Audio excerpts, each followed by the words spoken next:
क्या आपने कभी सोचा आहे का ज्याच्यावर तुम्ही आपल्या आयुष्याचा पूर्ण विश्वास ठेवता तोच तुमच्या मृत्यूचं कारण बनू शकतो? आज मी तुम्हाला एक अशी खरी घटना सांगणार आहे जी महाराष्ट्रातील एका छोट्या गावात घडली, जिथे एका बापाने आपल्या मुलाचा जीव वाचवण्यासाठी स्वतःचं घर विकलं. पण त्याला हे माहीत नव्हतं की याच निर्णयामुळे त्याचं स्वतःचं आयुष्य संपणार आहे. विनोद भगत, एक मजूर, एक बाप, एक नवरा, ज्याने आपल्या कुटुंबासाठी सर्व काही त्यागलं. पण त्याची सर्वात मोठी चूक ही होती की त्याने चुकीच्या माणसावर विश्वास ठेवला.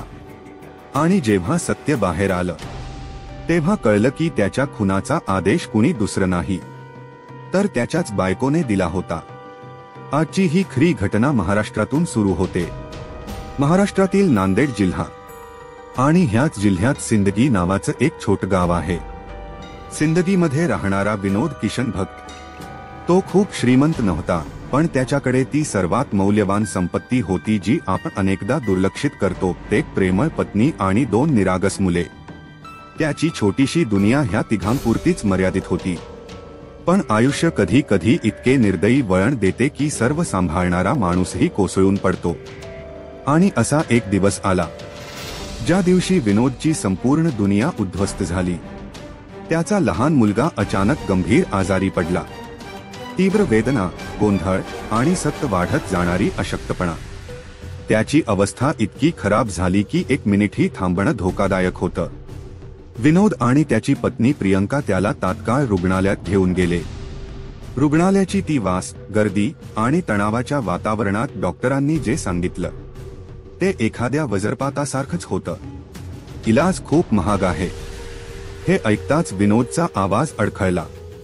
डोळ्यातून पाणी नव्हतं, तर भीती ओसंडून वाहत होती. त्या भीतीची जी आपल्या मुलाला गमावण्याच्या शक्यतेने प्रत्येक बापाच्या मनात जन्म घेते. विनोदने थरथरत्या आवाजात विचारलं, डॉक्टर साहेब, किती पैसे लागतील? डॉक्टरांनी सांगितलेली रक्कम कोणतीही असती, ती विनोदसाठी तितकीच असह्य होती, कारण त्याच्या हातात काहीच नव्हतं. घरात पैसा नव्हता, दागिने नव्हते, जमीन नव्हती. आणि ह्याच असहायतेने त्या कुटुंबाला अशा खोल गर्तेत ढकललं जिथून परत येणं जवळपास अशक्य होतं.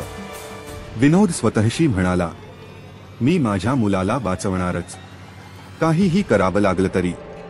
त्याला आठवलं, अशोकनगरमध्ये त्याची 4 खोल्यांची एक जुनी प्रॉपर्टी होती. ती विकली तर कदाचित पैसा मिळेल ही आशेची एक किरण होती. प्रियंकाही ह्या निर्णयाशी सहमत होती, कारण मुलाचं जीवन सर्वात महत्त्वाचं होतं. पण घर पटकन विकणं शक्य नव्हतं. ज्यावेळी विनोदची आशा संपत चालली होती त्याच वेळी त्यांच्या आयुष्यात एका व्यक्तीची एंट्री होणार होती, अशा व्यक्तीची जी त्यांच्या संपूर्ण जगण्याला कायमचं बदलून टाकणार होती. तो माणूस होता शेख रफीद, एक स्थानिक प्रॉपर्टी ब्रोकर. एक असा माणूस ज्याला गरजूंना पाहून फायदा कसा घ्यायचा हे चांगलंच ठाऊक होतं. लोक म्हणायचे की शेख धोकादायक आहे, त्याची लाईफस्टाईल वेगळी आहे. पण विनोदकडे दुसरा कुठलाच मार्ग नव्हता. विनोद त्याच्याकडे मदतीसाठी गेला तेव्हा शेखने मोठ्या सहजतेने सांगितलं, अरे टेन्शन नको घेऊ भाई, तुझा मुलगा म्हणजे माझाही मुलगा. घर नाही विकणार तर पैसे मी देतो. या एका वाक्याने विनोदच्या मनात आशेची किरण जागली. तो भावुक झाला. आणि खरंच काही तासांतच शेखने ती प्रॉपर्टी 10 लाखांत विकली सुद्धा. इतक्या वेगाने सौदा होणं अनैसर्गिक होतं. पण विनोदने याचा अधिक विचार केला नाही. त्याला तर फक्त मुलाचा उपचार करायचा होता. प्रियंकाही शेखच्या मदतगार स्वभावाने प्रभावित झाली. तिने शेखला म्हटलं, आपण आमच्यासाठी देवासारखे आहात. आमचं घर तुमचं घर आहे, कधीही या. आणि हाच त्यांचा पहिला आणि सर्वात भयानक चुकीचा निर्णय होता. हळूहळू शेखचं घरात येणजाण वाढलं. कधी चहा, कधी नाश्ता, कधी जाऊन जात होतो म्हणून भेटायला आलो. आणि हळूहळू प्रियंका आणि शेख यांच्यात एक विचित्र नातं तयार होऊ लागलं. विनोद सकाळी कामावर जायचा, मुले शाळेत, आणि घरी उरायचे फक्त 2 लोक, प्रियंका आणि शेख. शेख श्रीमंत होता. त्याचे कपडे, कार, सोने. प्रियंकासाठी ते सगळं नवीन आणि मोहक होतं. एक मजुराची पत्नी असताना तिने असे ऐशोआराम कधीच पाहिले नव्हते. ती शेखच्या दुनियेने प्रभावित होऊ लागली. ती अनेकदा म्हणायची, तुम्ही किती मस्त जिंदगी जगता. माझा नवरा तर आयुष्यभर मजुरीच करत राहणार. शेखने जे सांगितलं तेच तो सांगायला उत्सुक होता. तू माझ्याकडे ये. मी तुला अशी जिंदगी देईन जी तू स्वप्नातही पाहिली नसेल. आणि इथूनच सुरू झाला एक मनाईचा संबंध, ज्याने 3 आयुष्ये उद्ध्वस्त केली. प्रियंका आणि शेख यांचे बेकायदेशीर संबंध सुरू झाले आणि त्यांना थांबवणारं कुणीच नव्हतं. पण प्रत्येक कथेत एक वळण येच, आणि त्या वळणावर उभा असतो दुःख, संशय आणि विनाश. एक दिवस विनोद अचानक घरी परतला. प्रियंका घरी नव्हती. थोड्या वेळाने शेख तिला कारने सोडून गेला. हे सगळं विनोदने स्वतःच्या डोळ्यांनी पाहिलं. त्याचं रक्त खवळलं. त्याने प्रियंकावर ओरडत विचारलं, हे काय आहे? हा माणूस तुला का सोडतोय? घर विकलन्य म्हणून तू त्याच्यासोबत फिरशील? प्रियंकाने सर्व नाकारलं. पण विनोदच्या डोळ्यांनी सच पाहिलं होतं. विश्वास तुटला होता. घरात भांडणं वाढली. विनोद दारू प्यायला लागला. रागात तो प्रियंकाला मारहाण करायचा. तणाव वाढत गेला. नातं तुटत गेलं. उधर प्रियंका शेखशिवाय राहू शकत नव्हती. शेखही तिच्यावर वेड्यासारखा मोहित झाला होता. दोघेही विचार करत होते की ह्या नात्यातली सर्वात मोठी अडथळा विनोद काहीतरी करून दूर करायलाच हवा.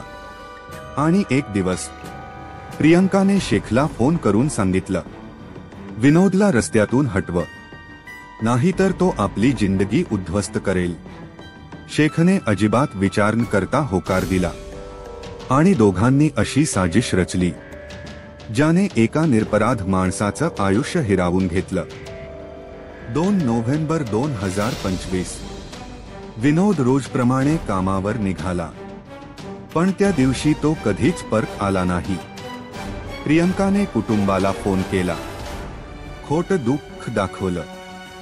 2 दिवसांनी पोलिसात हरवल्याची तक्रार दिली. 4 दिवसांनी पेनगंगा नदीतून एक मृतदेह आढळला. प्रियंकाने ओळख पटवली. हा विनोदच आहे. आणि रडतरडत बेशुद्ध पडली. किंवा म्हणावं, बेशुद्ध पडण्याचा अभिनय केला. पोस्टमार्टमनं लिहिलं, विनोद नशेत नदीत पडल्यामुळे बुडून मेला. हे एक अपघात आहे. पोलिसांनी केस बंद केली. मृतदेह कुटुंबाला दिला. अंत्यसंस्कार पार पडले. घरात मातम पसरला. पण दुसऱ्या बाजूला प्रियंका आणि शेखचं नातं आणखीच रंगत गेलं. शेख तर रात्री प्रियंकाच्या घरात राहू लागला. हे सगळं विनोदचा भाऊ पाहत होता. त्याला शंका आली की हा प्रकार साधा नाही आणि त्याने पोलिसांत तक्रार नोंदवली. माझ्या भावाचा मृत्यू अपघात नाही, हा खून आहे. जांच सुरू झाली.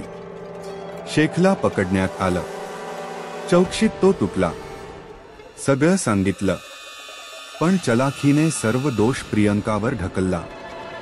जेव्हा पोलीस प्रियंकाकडे गेले आणि म्हणाले, शेखने सर्व कबूल केलं आहे, सगळा दोष तुझाच आहे, आता तुला जेलमध्ये जावं लागेल. प्रियंका घाबरली. तिचे हातपाय थरथर कापू लागले आणि रडतरडत तिने आपला गुन्हा कबूल केला. हो, माझं आणि शेखचं संबंध होतं. विनोदने आम्हाला पकडलं होतं. घरातील भांडणं वाढली होती. तो दारू पिऊन मला मारायचा. मी शेखला सोडू शकत नव्हते. म्हणून मीच शेखला सांगितलं, विनोदला रस्त्यातून हटवायला. आणि हाच विनोदच्या मृत्यूचा खरा कारण होतं. एक असा माणूस जो दिवसरात्र आपल्या कुटुंबासाठी मेहनत करायचा, ज्याचं एक स्वप्न होतं, त्याच्या मुलांचं सुरक्षित आयुष्य. त्याचाच खून झाला. त्याच्याच घरच्या साजिशीतून, त्याच्याच पत्नीच्या आदेशावर. आणि त्या माणसाच्या हातून ज्याला तो मदतगार समजत होता. ही केवळ खुनाची कथा नाही.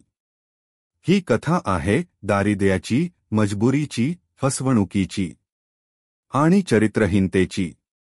आणि शेवटी ही एक गोष्ट शिकवते. सर्वात धोकादायक गरिबी पैशांची नसते.